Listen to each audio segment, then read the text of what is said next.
네, 안녕하십니까. 510페이지 지적 측량, 지적 측량 한번 가보죠. 지적 측량은 작년도 32회 때 세 문제가 출제가 됐습니다. 그래서 원래 이 지적 측량은 대단히 기술적이고 전문적인 부분이기 때문에 끽해봐야 그냥 한 해에 한두 문제 출제가 되는데 작년도는 세 문제 출제가 됐어요. 그래서 지적 측량 대상 두 문제, 그 다음에 지적 측량 적부 심사 한 문제에서 합의 세 문제 출제가 됐다는 얘기야. 그래서 올해도 아마 한두 문제 정도 우리가 출제가 될 거라고 예상을 하고 있어요. 그래요. 그래서 첫 번째 지적 측량에 대해서 한번 정의를 내려보죠. 앞에서 정의를 내렸어요. 지적 측량이라고 하면 토지에 관한 정보를 지적 공부에 등록하거나 지적 공부에 등록된 경계점을 지상에 복원할 목적으로, 이런 측량을 경계 복원 측량 그러죠. 복원할 목적으로 각 필지의 경계, 좌표, 면적 등을 결정하고자 하는 측량을 말하는데, 여기에는 도시개발 사업이 완료됨에 따라 실시하는 지적 확정 측량하고 특별법에서 실시하는 지적 재해 조사 측량을 포함합니다. 그죠? 그래요. 포함합니다. 그리고 이 지적 측량 크게 기초 측량 그래요. 그죠? 기초 측량이라는 놈하고 세부 측량이라는 놈으로 이렇게 나눠지게 돼요. 그죠? 세부 측량이라는 놈으로 나눠지게 됩니다. 기초 측량은 제일 먼저 실시하는 측량이라서 1차 측량으로 하죠. 그 다음에 세부 측량은 기초 측량의 기초에서 실시하는 측량에서 2차 측량이라고 합니다. 기초 측량이라고 하면 지적 기준점 그래요. 그죠? 지적 기준점을 결정하고자 하는 측량을 기초 측량 그러고, 세부 측량은 구체적으로 일필지를 대상으로 해서 지적도나 임야도와 같은 것을 작성하고자 하는 측량을 세부 측량 그래요. 그죠? 우리가 흔히 지적 측량 그러면 세부 측량을 지칭하는 겁니다. 그래서 그 기초와 세부 측량으로 나눠진다라고 이제 우리 교재에 써져 있고, 511페이지 가보면 지적 측량의 대상 이렇게 되어 있어요. 그죠? 지적 측량의 대상.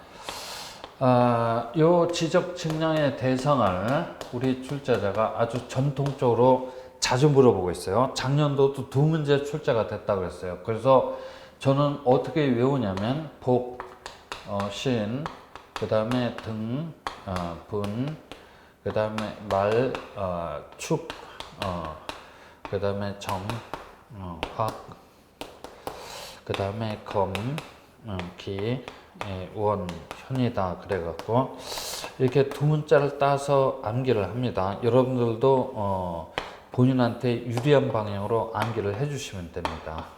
그래요. 그래서 이제 쭉 한번 써보면 이건 지적 공부 붓고시에 측량을 할 필요가 있어요. 그죠?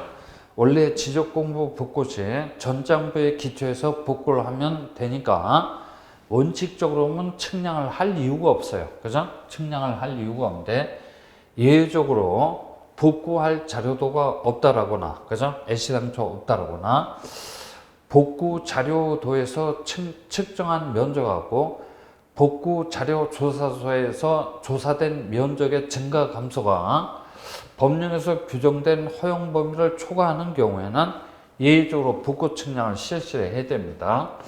그 다음에 신규 등록 측량해야 돼요. 그죠? 그 다음에 등록 전환 측량해야 되고, 분할 그래. 그죠? 분할 반드시 측량을 해야 됩니다.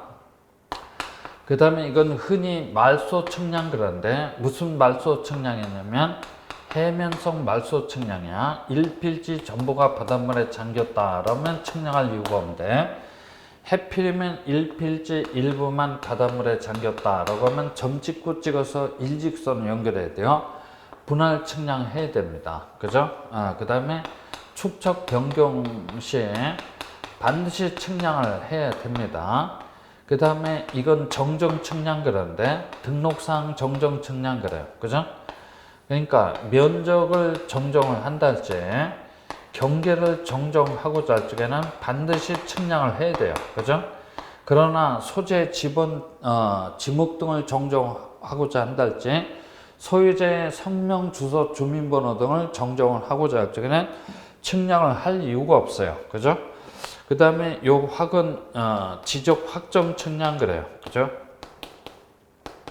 지적 확정 측량은 도시개발 사업이 완료됨에 따라서 그 시행 전에 토지 표시상을 새롭게 결정하고자 할 적에 반드시 측량을 해야 됩니다. 그 다음에 특별법에서 실시하는 지적 재조사 측량까지 이렇게 포함합니다. 두 가지 측량을. 그 다음에 이건 검사 측량 그래요. 그죠? 누가 실시하냐면 소관청 그래요.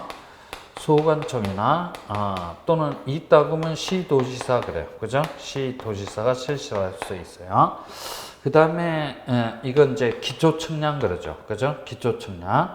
요건 뭐냐면 경계 보건 측량 그래요. 그죠? 경계 보건 측량. 요건 지적 현황 측량 그러죠. 그죠? 현황 측량 그럽니다. 이 두 가지 측량은 비교 측량 그래요. 그죠? 비교 측량으로서 공통점을 가지고 있어요. 그러니까 무슨 얘기냐면 도면에 등록된 경계하고 지상의 경계가 일치하는지 여부만 확인하면 끝나는 측량이야. 그래서 비교 측량으로서 공통점을 가지고 있기 때문에 측량한 후에 측량 성과도 등을 토대로 해서 구태여 지적 공부를 정리할 필요성이 없어요. 그죠? 지적 공부를 정리할 필요성이 없기 때문에 소관청으로부터 성과 검사를 받을 필요가 없다는 얘기야. 그래서 저는 이걸 이렇게 기억합니다. 복현이란 애가 있어요. 얘는 워낙 깨끗한 애가 되기 때문에 담임 선생님으로부터 위생 검사를 받지 않는다라고 이렇게 기억하고 있어요. 이것도 나올 때가 됐어요. 그죠? 그래서 이 지적 측량 대상, 우리 출제자가 전통적으로 물어보고 있는 거야. 잘 좀 기억을 해놔야 돼요. 근데 같은 토지 이동 사유에 해당됨에도 불구하고 측량할 필요성이 없는 경우도 있긴 있죠. 합병 그래요. 그죠? 합병, 측량할 필요가 없어요. 지번 변경 그러죠. 측량할 이유가 없겠네. 그 다음에 지목 변경 그래요. 그죠? 측량할 이유가 없어요. 그죠? 측량할 이유가 없어요. 그렇기 때문에 이 세 가지 경우도 면적 측정도 할 필요가 없어요. 그러나 합병이나 지목 변경 시에는 반드시 토지 이동 조사는 실시를 해야 됩니다. 그래서 이 지적 측량 대상 우리 출제자가 자주 물어보니까 기억을 해둬야 됩니다. 그래서 됐고 511페이지 지적 기준점 그래요. 이 지적 기준점이란 용어 중에서 정의를 내렸어요. 시도지사나 지적소관청이 지적 측량을 정확하고 효율적으로 시행하기 위해서 국토교통부 장관이 결정한 국가 기준점을 기준점을 삼아서 따로 정하는 측량 기준점을 지적 기준점이라고 합니다. 여기에는 지적 삼각점, 지적 삼각 보조점, 지적 도근점 세 가지 점이 소속이 되어 있어요. 지적 삼각점은 누가 성과 관리를 하냐면 시도지사 그래요.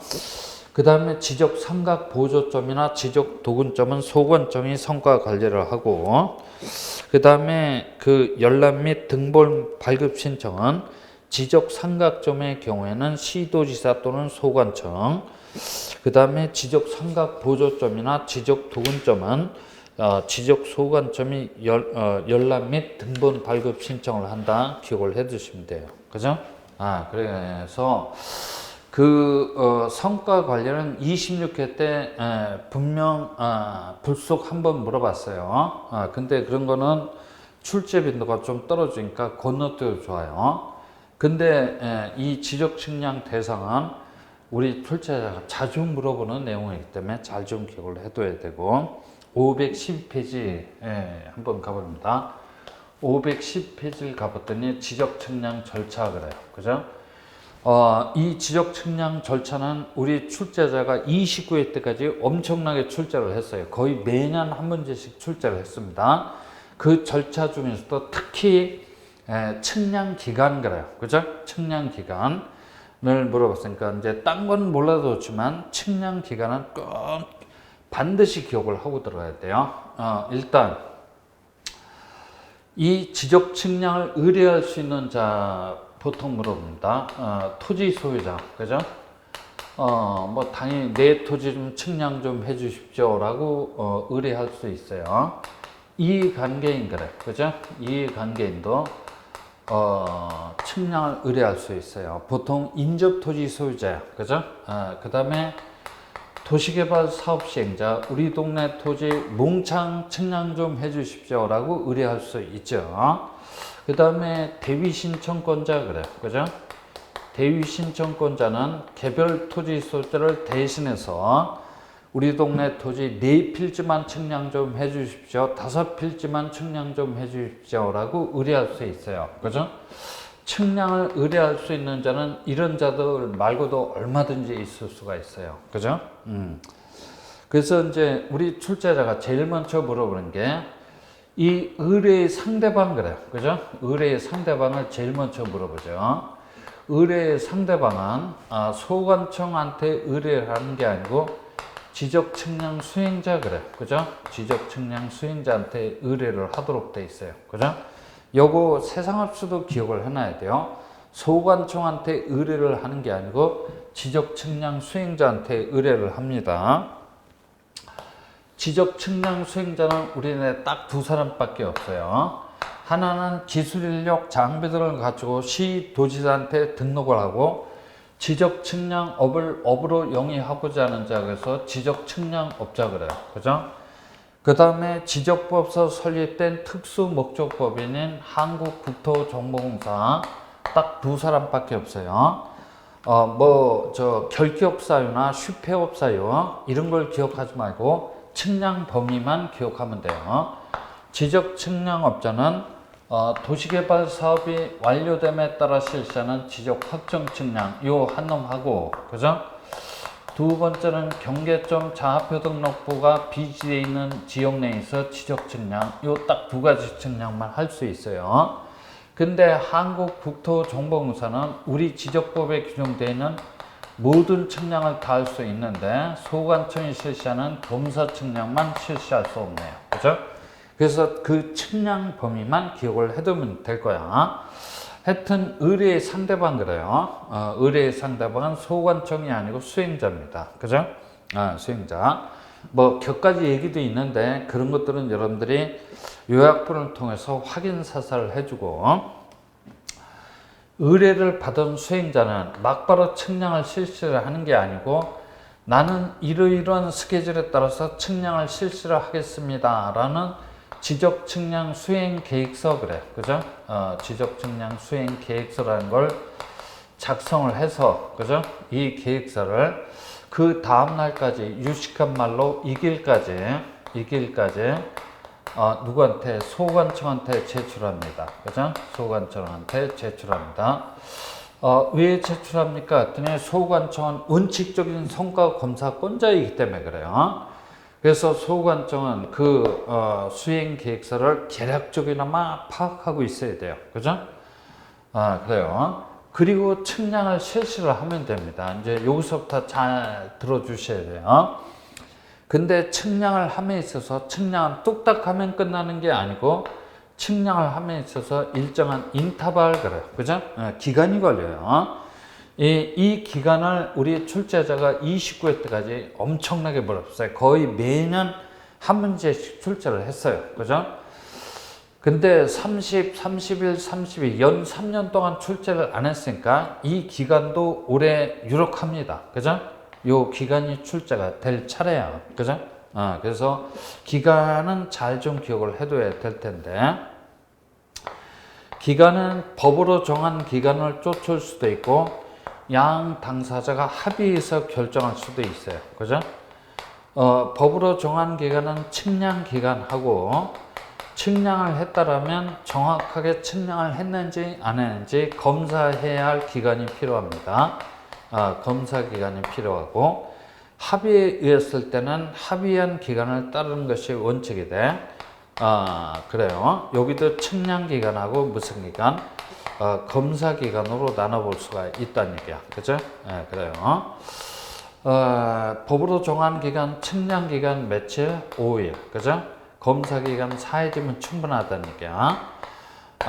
그래요. 합의했을 때는 합의한 기간을 따르는 것이 원칙이 돼. 측량 기간은 전체 기간 그래요. 그죠?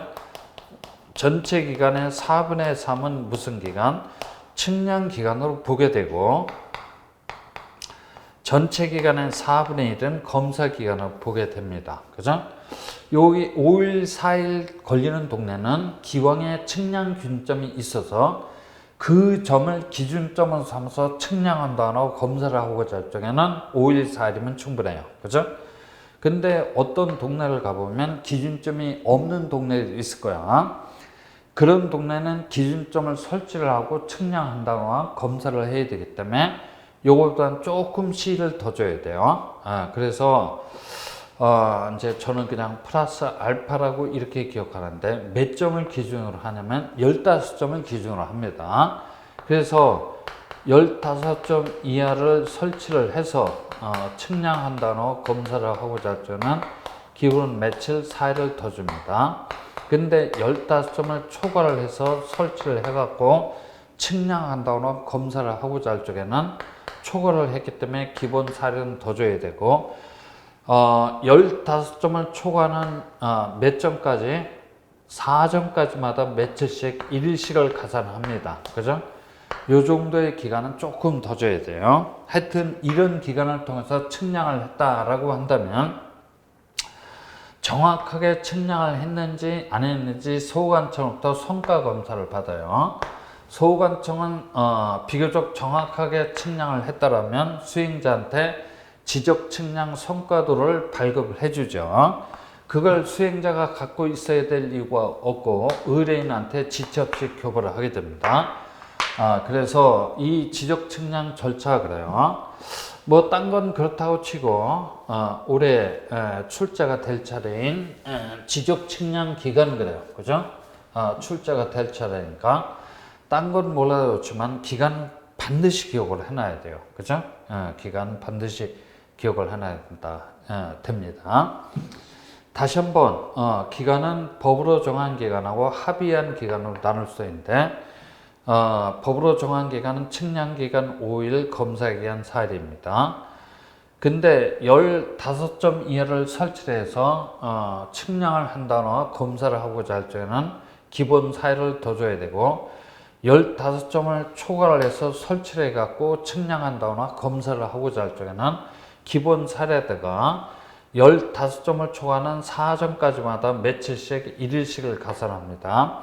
합의했을 때는 합의한 기간을 따르는 것이 원칙이 돼.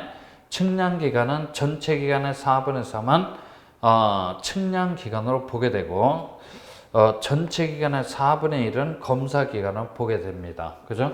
그래서 지적 측량 절차 금년도에 유력합니다. 그죠? 잘 좀 기억을 해놔야 돼요. 그리고 513페이지에 그 4번에 지적 측량 적부 심사 그래요. 그죠? 지적 측량 적부 심사 이렇게 돼 있어요. 그래서 적부 심사에 대해서 한번 얘기를 해보죠. 지적 측량 적부 심사야. 그죠? 적부 심사는 무조건 숫자 암기를 해야 돼요. 그죠? 숫자 암기를 해야 됩니다. 그래서 우리 책의 513페이지에 이제 그 처리가 되어 있는데, 여기서 숫자는 30일 이내에 그래요. 그죠? 30일 이내에 회부를 하도록 되어 있어요. 그죠? 회부를 하도록 되어 있어요. 이건 1심이든 2심이든 30일 이내에 회부를 하도록 되어 있어요. 그러니까 지적 측량 적부 심사 청구를 받은 시도지사가 직접 심의 의결을 하는 게 아니고 시도 산하에 설치가 되어 있는 지방지적위원회에 30일 내에 회부를 하도록 돼 있어요. 그죠? 또 2심은 90일 내에 재심사 청구를 받은 국토교통부 장관이 직접 심의 의결하는 게 아니고 역시 국토교통부 산하에 설치가 되어 있는 중앙지적위원회 역시 며칠 이내 30일 이내 회부를 하도록 되어 있어요. 그죠? 그럼 회부받은 지방지적위원회나 중앙지적위원회는 60일 이내에 그래. 그죠? 60일 이내에 심의 의결하도록 되어 있어요. 그죠? 회부받은 날로부터 60일 이내에 심의 의결하도록 되어 있어요. 사안이 복잡하다면 1차에 한해서 30일 내에 연장도 가능합니다. 그죠? 연장도 가능합니다. 이건 뭐 지방지적위원회, 중앙지적위원회 공의 60일 이내 심의 의결하도록 되어 있어요. 의결을 했다라고 하면 그 의결서를 시도지사나 국토교통부 장관한테 이제 의결서를 송부처를 해주죠. 그러면 시도지사나 국토교통부 장관은 결과를 청구인 및 이해관계인한테 7일 이내 통지를 해주도록 됐어요. 그죠? 청구인 및 이해관계인한테 7일 이내 통지를 해주도록 됐어요. 그래서 이거는 적부심사에서 기본적으로 나오는 숫자 30일, 60일, 7일 그래요. 그죠? 여기서 독특한 숫자는 90일 그래요. 그죠? 의결서를 통지받은 날로부터 90일 이내 국토교통부 장관한테 재심사 청구를 하도록 되어 있어요. 그죠? 재심사 청구를 하게 되면 사안은 2심 절차로 이행하도록 되어 있죠. 그러면 국토교통부 장관이 역시 30일 이내 중앙지적위원회에 회부를 해서 중앙지적위원회는 회부받은 날로부터 60일 이내 심의 의결을 하도록 되어 있고 7일 이내 청구인 및 이해관계인한테 통지를 해주도록 되어 있어요. 그래서 여기서 숫자는 30일, 60일, 7일, 90일 이렇게 나오는데 독특한 숫자는 90일이야. 그죠? 90일입니다. 그래서 이 적부심사도 역시 우리 출제자가 작년도에도 뭘 물어봤냐면 숫자를 물어봤어요. 그죠? 숫자를 물어봤으니까 그 숫자를 위수로 해서 여러분들이 기억을 해 두시면 돼요. 그 다음에 515페이지 지적위원회 그래요. 그죠? 이거는 축척변경위원회하고 지방지적위원회, 중앙지적위원회 공통점 등등을 1, 2순환 때 다 말씀드렸기 때문에 여러분들이 참조를 해주시면 돼요. 그죠? 참조를 해주시면 됩니다. 하여튼 이제 다시 한번 그 전 내용을 공통적으로 뽑아서 얘기를 해보면 지적 측량 그래요. 그죠? 지적 측량은 한 문제 아니면 두 문제 정도 출제가 되는데 핵심은 대상 그래요. 뭐라고요? 대상. 그 다음에 절차. 그죠? 절차. 그 다음에 적부심사 그래요. 그죠? 적부심사. 이 세 개 외에는 건드릴 이유가 없어요. 그죠? 이 세 개 외에는 나올 가능성이 거의 없으니까 이 세 개 위주로 해서 여러분들이 체크를 해 두시면 돼요. 특히 올해 33회 때 절차 중에서는 기간 그럽니다. 그죠? 기간 잘 좀 체크를 해둬야 됩니다.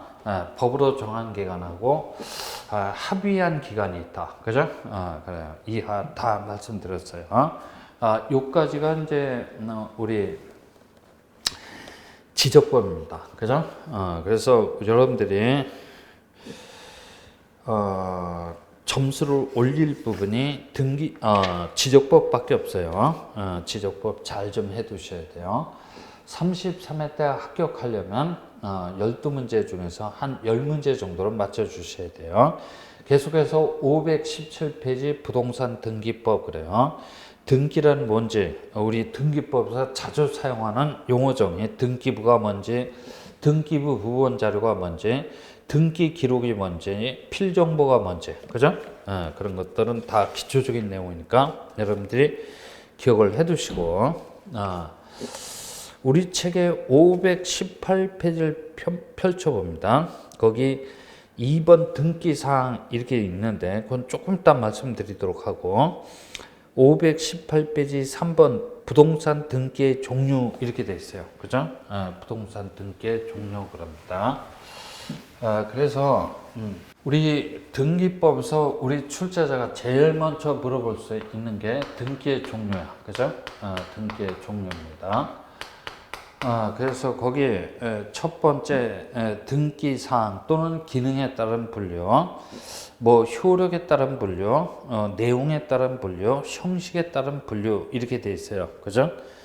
근데 여기서 짚고 넘어가야 될 것은 기능 그래요. 그죠? 기능에 따라서 분류를 해봅니다. 중요한 분류야. 기능에 따라서 분류를 해봤더니 크게 사실의 등기, 그죠? 사실의 등기하고 권리의 등기로 나눌 수가 있다는 얘기야. 사실의 등기는 표제부 표시란 떨어진 등기라고 해서 다른 말로 표시 등기 그러고 이 권리의 등기는 가불구 상란에 떨어진다고 해서 가불구의 등기, 상란의 등기 그래요. 그죠? 다 같은 얘기야. 우리 등기법이 정확하게 이렇게 나눠져 있어요. 로마 숫자 1 표시 등기, 로마 숫자 2 권리 등기로 나눠져 있어요.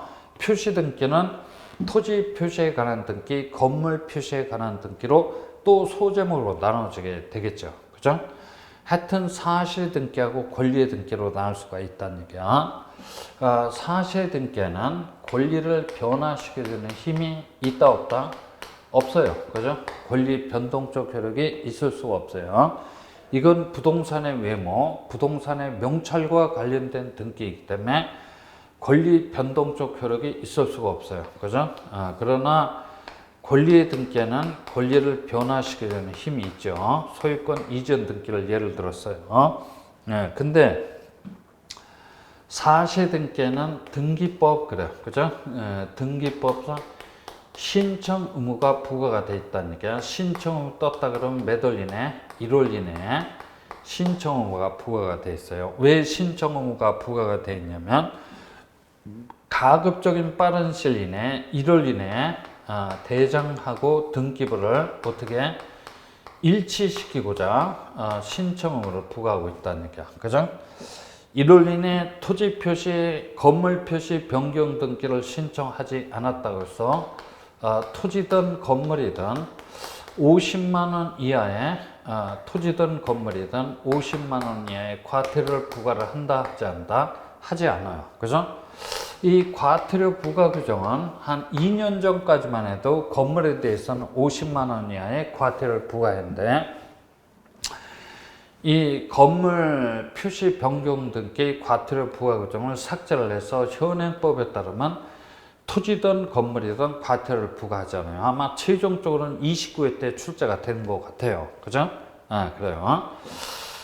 됐어요. 요거까지 기억을 해 두시고 권리의 등기에 대해서는 등기법상 신청 의무를 부과를 한다 하지 않는다? 하지 않는다는 얘기야. 하지 않는다는 얘기는 임의 신청 그래요. 뭐라고요? 임의 신청이 원칙이라는 얘기야. 하려면 하고 말려면 말라는 얘기야. 그죠? 알아서 하라는 얘기야. 근데 등기법이 아니고 부동산 등기에 관한 특별조치법에서는 이 권리의 등기에 대해서도 신청 의무를 부과하고 있다는 사실이야.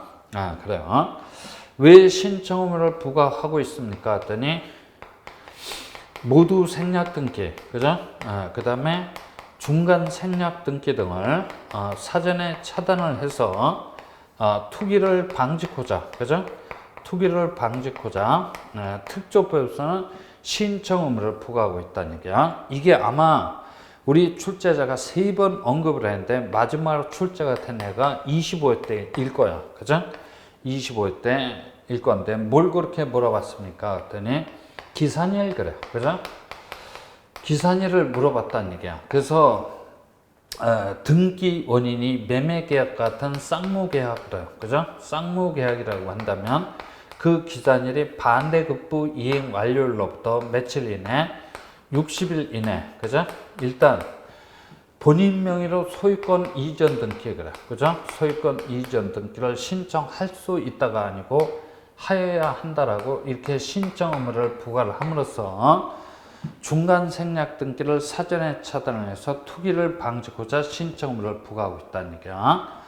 근데 그 등기 원인이 매매계약 같은 쌍무계약이 아니고 증여계약과 같은 편무계약이라고 한다면 여긴 반대급부가 있을 수가 없으니까 계약의 효력이 발생한 날로부터 며칠 이내, 60일 이내 일단 본인 명의로 소유권 이전 등기를 신청하여야 한다라고 이렇게 신청 의무를 부과를 함으로써 중간 생략 등기를 사전에 차단을 하고자 합니다. 그죠?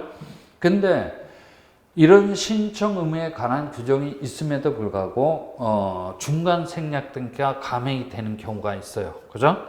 그럴 때 이 특조법상의 신청 의무에 관한 규정을 우리 대법원 그래요. 그죠? 대법원은 무슨 규정으로 판단하고 있냐면 단속 규정 그래요. 뭐라고요? 단속 규정으로 판단하고 있다는 얘기야. 그래서 행정상의 제재는 가할지언정 사법상의 효력까지 무효로 볼 것은 아니라고 판단하고 있어요. 그래서 이 특조법상의 신청 의무에 관한 규정을 우리 대법원은 단속 규정으로 판단하고 있다까지 기억을 해둬야 돼요. 그죠? 네, 기억을 해둬야 되겠습니다. 라는 얘기지. 그래요. 자, 등기의 효력에 따라서 분류를 해봤더니 종국 등기하고 예비 등기로 나눌 수가 있어요. 가등기는 이제 우리가 뒤에서 이제 다시 워낙 중요한 등기이기 때문에 다시 얘기를 해야 될 내용이니까 그때 가서 보도록 하고, 내용에 따라서 분류를 했던 기, 변경, 경정, 말소, 말소회복, 멸실 등기가 있다. 앞으로 배워야 될 등기야. 그죠? 그래요. 그래서 이제 이 기능에 따라서 분류를 한 거 여러분들이 기억을 해 두시고, 두 번째는 형식 그래요. 그죠? 등기를 형식이라는 기준을 갖고 분류를 해봤더니 그게 무슨 등기? 주등기 그래요. 뭐라고요? 주등기하고 무슨 등기? 부기 등기로 나눌 수가 있다는 얘기야. 뭐 주등기는 그렇다고 치고 부기 등기, 그죠? 부기 등기 27, 28, 29 연 3년 동안 출제를 했어요. 30, 31, 32 출제가 안 됐죠. 작년도에는 이 부기 등기에 관한 지문이 2개의 지문만 출제가 됐어요. 그죠? 2개의 지문만 출제가 됐어요. 하여튼 등기를 형식이라는 기준을 갖고 분류를 해보면 주등기하고 부기등기로 나눌 수가 있다. 이 중에서 부기등기야. 올해 33회 때 유력합니다. 그죠? 33회 때 유력합니다. 그래서 지금 우리가 출제될 수 있는 것만 지금 뽑아보는 거야. 그죠? 그래요. 자, 주등기, 우리 등기법, 등기부, 그 표제부 맨 앞에 떨어지는 등기를 부동산 표시 변경 등기 그래. 그죠? 부동산 표시 변경 등기 독립번호 1번, 2번, 3번 이렇게 떨어집니다. 그러니까 이제 풀어서 얘기하면 토지 표시 변경 등기나 건물 표시 변경 등기 주등기 형식으로 떨어집니다. 근데 등기 명인의 표시 변경 등기, 그죠? 등기 명인의 표시 변경 등기는 주등기와 동일성을 유지할 목적으로 항상 무슨 등기? 부기등기 형식으로 떨어집니다. 됐고, 그 다음에 소유권 보존, 소유권 이전 등기 주등기 형식으로 떨어지죠. 뭐 소유권 보존 등기는 말할 필요도 없고, 근데 소유권 이해 권리의 이전 등기야. 그러니까 지상권 이전, 그죠? 지상권 이전, 전세권 이전, 그 다음에 임차권 이전, 그죠? 그 다음에 저당권 이전 등기는 항상 부기등기 형식으로 떨어집니다. 그죠? 그 다음에 지상권 설정 등기 그래. 그죠? 지상권 설정 등기, 지역권 설정 등기, 그 다음에 전세권 설정 등기, 그죠? 그 다음에 임차권 설정 등기, 그 다음에 저당권 설정 등기, 전부 다 무슨 등기? 주등기 형식으로 떨어지죠. 왜 주등기 형식으로 떨어지냐면 지상, 지역, 전세, 임차권, 저당권이라는 권리의 표적은 목적 부동산의 소유권이야. 그죠? 근데 지상권이나 전세권이라는 권리를 목적으로 하는 저당권 설정 등기, 무슨 등기? 부기 등기 형식으로 떨어집니다. 그래요. 이 정도는 여러분들이 반드시 기억을 하고 들어가야 돼요. 그 다음에 각종 특약 등기, 환매 특약 등기야. 환매 특약 등기, 부기. 그 다음에 권리 소멸의 약정 등기, 부기. 그 다음에 공유물 불분할, 그죠? 불분할 특약 등기, 부기 등기 형식으로 떨어집니다.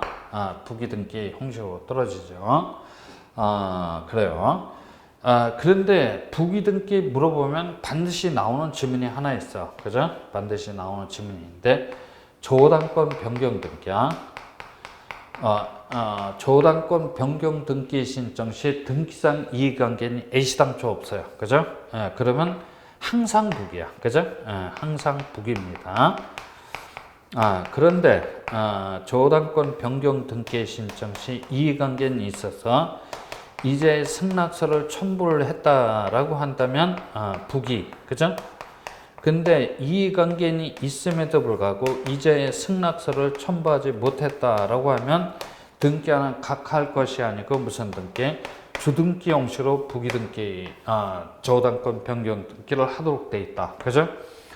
그래서 등기의 종류에서는 기능에 따른 분류하고 형식에 따른 분류는 중요한 거니까 그 답 한 문제짜리니까 여러분들이 잘 체크를 해놔야 됩니다. 다시 518페이지 2번 등기할 사항, 그죠? 등기할 사항으로 한번 가보죠. 그죠?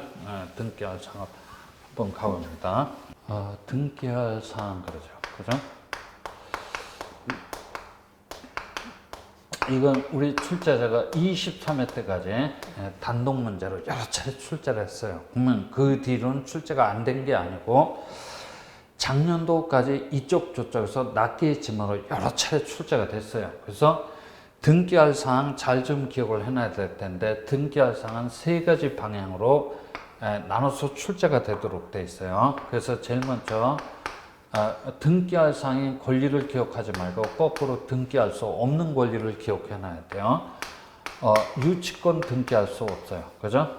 그 다음에 분묘기지권 등기할 수 없고 그 다음에 주의토지 통행권 등기할 수 없어요. 그죠? 그래서 거꾸로 등기할 수 없는 권리를 자주 물어보니까 이제 그런 것들을 정리해서 꼽아놔야 되고 그 다음에 등기할 사항 물건 그래. 그죠?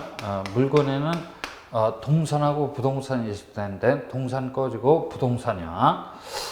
부동산에는 뭐가 있다? 토지하고 뭐가 있다? 건물이 있어요. 그죠? 토지하고 건물이 있어요. 토지에 대해서는 뭘 물어보도록 되어 있냐면 이렇게 일필지 토지가 있어요. 이 일필지 토지 일부분에 대해서 소유권 보존 등기 불가능합니다. 그러면 이전 등기도 불가능할 테고 저당권 설정 등기도 불가능합니다. 그죠? 네, 그래요. 불가능한 이유는 일물일권주의 원칙에 위배가 되기 때문에 일필지 일부분에서 보존, 이전, 저당권 설정 등기 허용이 될 수 없어요. 그죠? 일필지 토지 일부분, 그죠? 이게 이제 갑소유 토지라고 가정을 해보죠. 그러면 을식이가 네 토지 다 사용 수익할 필요 없고 이 일부분만 배타적으로 30년 동안 사용 수익하게 놓으라고 지상권 그래요. 뭐라고요? 지상권, 그 다음에 지호권, 그 다음에 전세권, 그죠? 전세권, 임차권 설정 등기 다 가능합니다. 그죠? 다 가능합니다. 그래서 일필지 일부분에 대해서 분할을 선행하지 않는다고 할지라도 지상, 지역, 전세, 임차권 설정 등기 다 가능합니다. 그래요. 여기 100번지 일필지 토지가 있는데 이게 가불병 그래. 그죠? 가불병의 공유토지야. 지분은 내부적으로 3분의 1씩 변동하다라고 가정을 해보죠. 갑이 가지고 있는 이 공유지분에다가 소유권 이전 등기 가능합니다. 그 다음에 저당권 설정 등기 가능하고 그 다음에 압류, 감류, 가처분 등기 다 가능합니다. 그죠?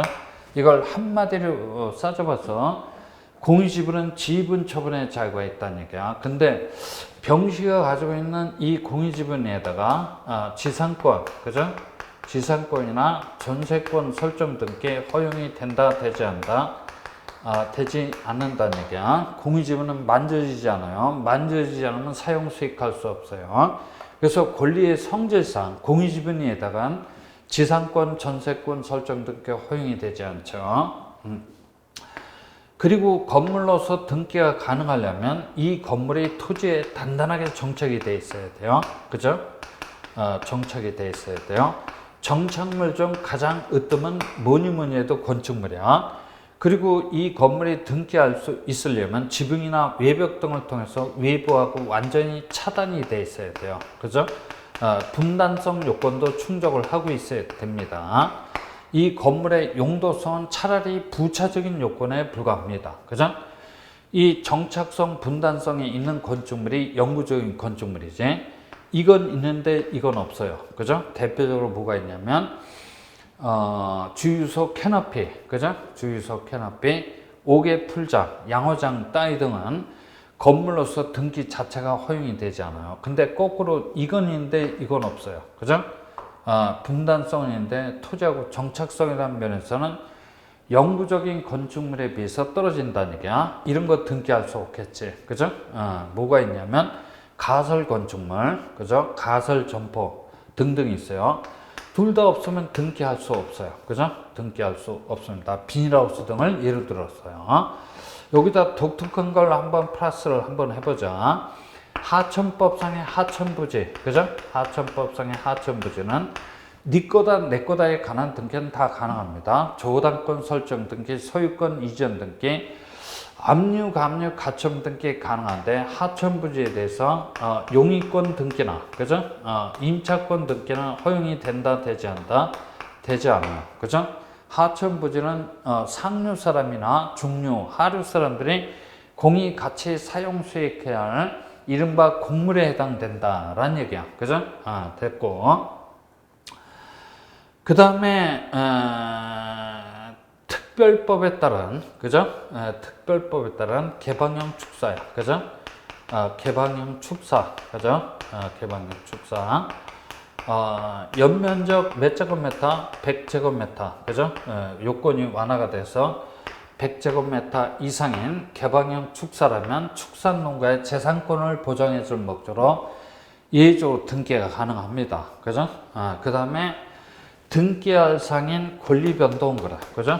권리 변동. 이 세 가지 방에서 물어보도록 되어 있는데, 권리 변동은 민법 186조는 법률 행위로 인한 부동산의 물권 변동은 등기를 해야만 효력이 발생합니다. 근데 민법 187조 상공, 판경, 기타 법률의 규정에 의한 물권의 변동은 등기 없이도 효력이 발생합니다. 그래서 요 양자를 과거에 자주 물어봤는데 요즘엔 좀 뜸합니다. 그래서 등기할 상한 이 세 가지 방향에서 물어본다라는 얘기야. 물권, 권리, 권리 변동, 그죠? 그런 식으로 여러분들이 정리를 해둬야 되겠다라는 얘기지. 그래서 지금 이제 등기법선 제가 딱 두 가지를 꼽았어요. 등기의 종류, 그죠? 등기의 종류는 기능에 따른 분류, 그죠? 기능에 따라서 분류를 합니다. 사실 등기하고 권리의 등기가 있다. 중요한 분류야. 그 다음에 형식에 따라서 분류를 해보면 크게 주등기하고 무슨 등기, 부기등기, 그죠? 출자가 될 수 있는 게 이것밖에 없어요. 그죠? 그리고 등기할 사항인 등기할 수 없는 권리, 그죠? 등기할 사항인 물건, 토지하고 건물, 권리 변동, 이렇게 세 가지가 있다. 이런 것들을 여러분들이 정리를 해둬야 되겠다라는 얘기야. 그래요.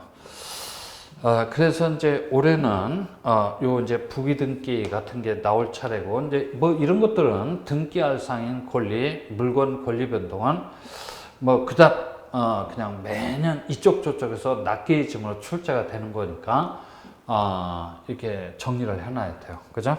정리를 해놔야 되겠다라는 얘기죠. 그죠? 그래서 이게 어디까지 얘기냐면 519페이지 그 등기의 효력 앞까지 얘기야. 그죠? 앞까지 얘기가 됩니다.